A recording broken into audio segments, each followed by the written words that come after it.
নমস্কাৰ, মই পৰশ ভট্টকুৰি আৰু স্বাগতম জনাইছোঁ আপোনাৰ মোৰ অৰ্থাৎ আমাৰ চেনেললৈ নামজাৰ নিশাৰ কথা কোমল।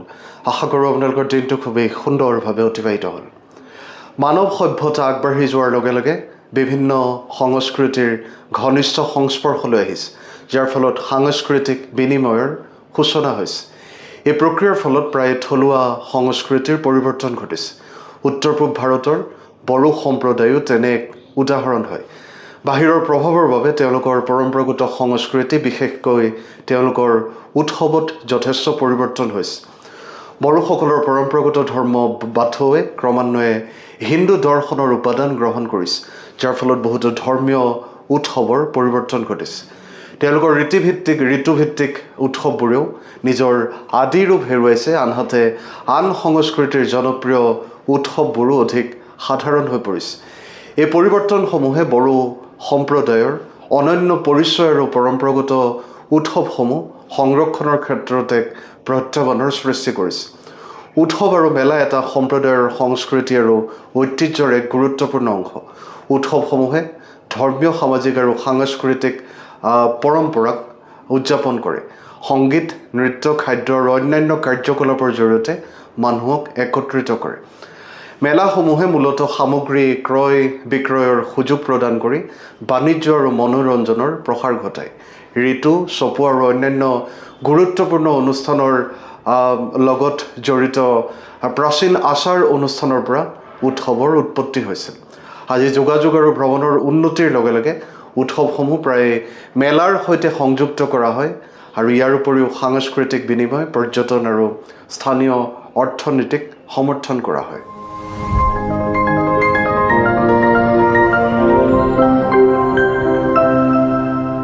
বড়োসকলৰ ধৰ্ম বাথৌ আৰু কৃষিৰ সৈতে জড়িত উৎসৱৰ এক চহকী পৰম্পৰা আছে, যিটো তেওঁলোকৰ মূল বৃত্তি। পণ্ডিতসকলে এই উৎসৱসমূহক বিভিন্ন ধৰণে শ্ৰেণীভুক্ত কৰিছে। কোনোৱে ধৰ্মীয় আৰু অধৰ্মীয় বা কৃষি উৎসৱত ভাগ কৰে, আন কোনোৱে ধৰ্মীয়, ঋতুভিত্তিক আৰু কৃষি উৎসৱ তিনিটা ভাগত ভাগ কৰে। এই পাৰ্থক্যসমূহৰ মাজতো সকলো পণ্ডিতেই এই কথাত একমত যে বেছিভাগ বড়ো উৎসৱৰ সৈতে কৃষি, ধৰ্ম আৰু পৰিৱৰ্তিত ঋতুৰ ওতঃপ্ৰোত সম্পৰ্ক আছে। বড়োসকলৰ প্ৰধান ধৰ্মীয় উৎসৱ হ'ল খেৰাই, গৰ্জা, চলামী, বৰাই নাই আৰু চাৰনাই। ইয়াৰ ভিতৰত খেৰাই আটাইতকৈ গুৰুত্বপূৰ্ণ, আৰু ইয়াক গাঁও আৰু পৰিয়াল দুয়োটা পৰ্যায়তে উদযাপন কৰা হয়। গৰ্জা গাঁও পৰ্যায়ত পালন কৰা হয়, আনহাতে আন উৎসৱসমূহ ব্যক্তিগত পৰিয়ালে নিজৰ মংগলৰ বাবে পালন কৰে।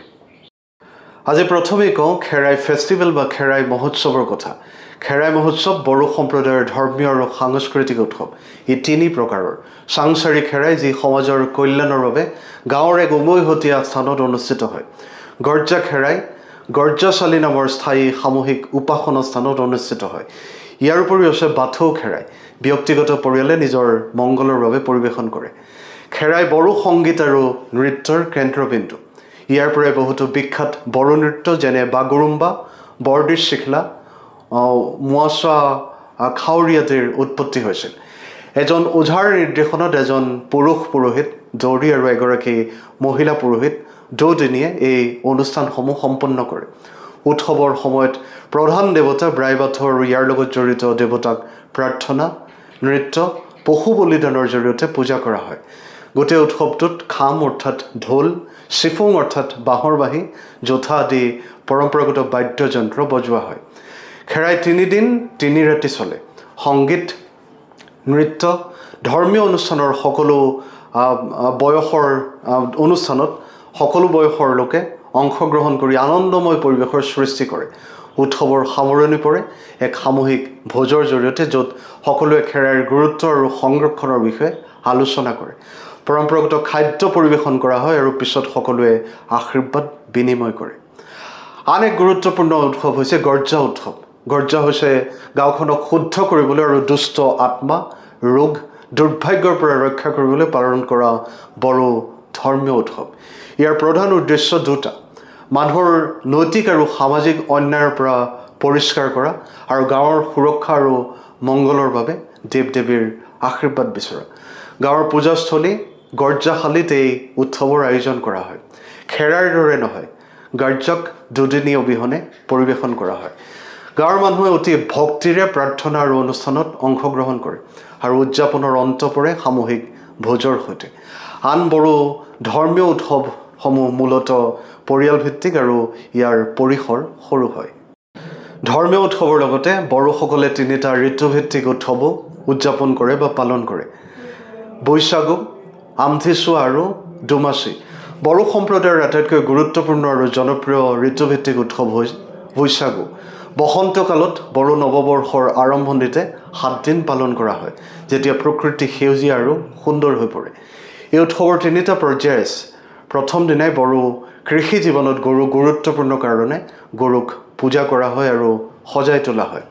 দ্বিতীয় পৰ্যায়ত মানুহে বাথৌক প্ৰাৰ্থনা কৰে, পূৰ্বপুৰুষক মনত পেলাই নতুন কাপোৰ পিন্ধে, গান গায়, নাচে, ঘৰলৈ যায়, আশীৰ্বাদ বিনিময় কৰে, পৰম্পৰাগত খাদ্য উপভোগ কৰে।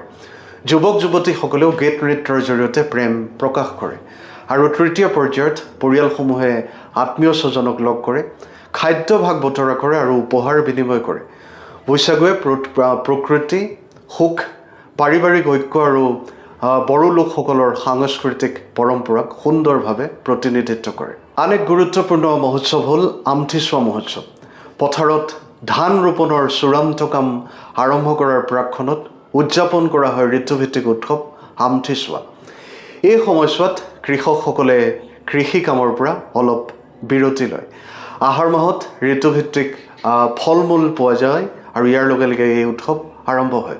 গতিকে ইয়াক ফলৰ উৎসৱ বুলিও কোৱা হয়। মানুহে ইজনে সিজনৰ ঘৰলৈ যায়, ফল মূল খায়, পৰম্পৰাগত খেল আৰু ক্ৰীড়া প্ৰতিযোগিতাত অংশগ্ৰহণ কৰে।